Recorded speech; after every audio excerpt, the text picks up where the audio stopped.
সুপ্রিয় দর্শক, এই বিধবা মহিলাকে বিয়ে করলে পাচ্ছেন 3.5 লক্ষ টাকা দামের গাড়ি এবং 12 লক্ষ টাকা খরচ করার একটা বাড়ি, এমনকি ব্যবসা করার জন্য নগদ 10 লক্ষ টাকা।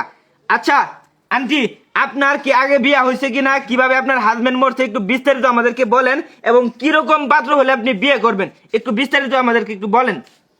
এখন আমি বলি শুনেন, আমার অর্থ সম্পদের অভাব নেই, আমার বাবারও অর্থ সম্পদের অভাব নেই, ঠিক আছে? জি জি। আমার বিয়ে হয়েছে একটা প্রবাসী ছেলের কাছে, এখন ওর কিন্তু ও মারা গেছে, এই যে গাড়িটা কিন্তু সে করছে, ঠিক মানে আছে? এই গাড়িটা আপনার আমার হাজবেন্ড চালাতো? হাজবেন্ডে চালাইতো, তো হঠাৎ করে মারা গেছে, ঠিক আছে? ওটা তো কেউ কয়ে পারবো না। এখন ধরেন আমার তো বিয়ে শাদী বইতে হবে, আমার তো বাচ্চা কাচ্চা নাই, ঠিক আছে?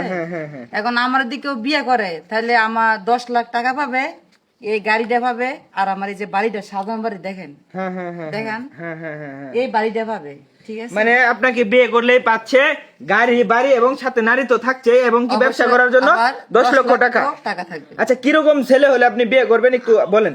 আমার কথা হচ্ছে ধরেন ছেলে বেশি মানে সুন্দর লাগবে না, মোটামুটি মানে মিডিয়াম সাইজের হলেই চলবো, কিন্তু মানে আচার ব্যবহার এগুলো ভালো থাকতে হইব। গরিব ঘরের সন্তান তাতে আমার কোনো আপত্তি নাই, আমার সব আছে। বিয়ে করার পর আপনার বাসায় থাকবে? আচ্ছা, এই বাড়িটা কি আপনার নামে নাকি আপনার হাজবেন্ডের নামে? না, সব আমার নামে, সবকিছু আপনার আমার নামে দিয়ে আপনার নামে? হ্যাঁ অবশ্যই। আচ্ছা, আপনি মানে আপনার হাজবেন্ড মারা যাওয়ার পর আপনি আপনার বাবার বাড়িতে কেন যান নাই একটু বলেন। আমি আমার বাবার বাড়িতে যাই না কেন জানেন? ভাইয়া কইছে আমার হাজবেন্ড আমার জন্য অনেক কষ্ট করছে, আমরা প্রেম করে বিয়ে বসি, ঠিক আছে? এখন ধরেন আমি চাই যে আমি এই জায়গায় থাকি ওর স্মৃতিটা ধরে রাখার মতো, মানে আপনার হাজবেন্ডের স্মৃতিগুলা ধরে রাখার জন্য।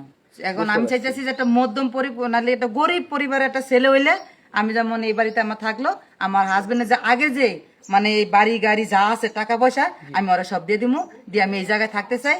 আর আমার আগে মানে স্বামীরানো ওই মানে আর ঘর ধরে থাকলে তখন ওর কথাটা মানে একটু ইয়া লাগবে, ঠিক আছে? কারণ ওর মারা যে গেছে, তারপর ওটা বুঝবে না আমি ওর সাথে যেমন প্রেম করে বিয়ে করছি, ওই আমার বাড়িতেই পড়ে রয়েছে, অন্য জায়গায় যায় নাই।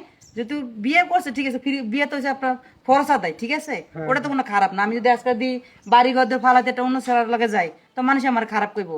আর আমি যদি বিয়ে বসি তাহলে আমার কেউ কিন্তু খারাপ বলবে না। জি, বুঝতে পারছি। আচ্ছা, কয়দিন আগে আপনার হাজবেন্ড মারা গেছে? বছর খানিক হইব। প্রায় 1 বছর? 1 বছর। ও, প্রায় 1 বছর। এর ভিতরে আপনি আপনার বাবার বাড়িতে যান নাই? না। যেহেতু আপনি পালায় আসছেন, মানে প্রেম ওই করে জন্য বিয়ে আমার করছেন। ওই রাস্তাটা বন্ধ ভাই। ও, আপনার বাড়িতে যাওয়ার রাস্তাটা বন্ধ। তো যদি কোনো প্রবাসী ছেলে আপনাকে বিয়ে করতে চায়, কোনো প্রবাসী ভাই আপনাকে বিয়ে করতে চায়, আপনি কি বিয়ে বসবেন? অবশ্যই, মানে ভালো হইতে হবে, সোজা কথা। অবশ্যই ভালো হইতে হবে। সুপ্রিয় দর্শক, এই অফারটা কিন্তু সীমিত সময়ের জন্য।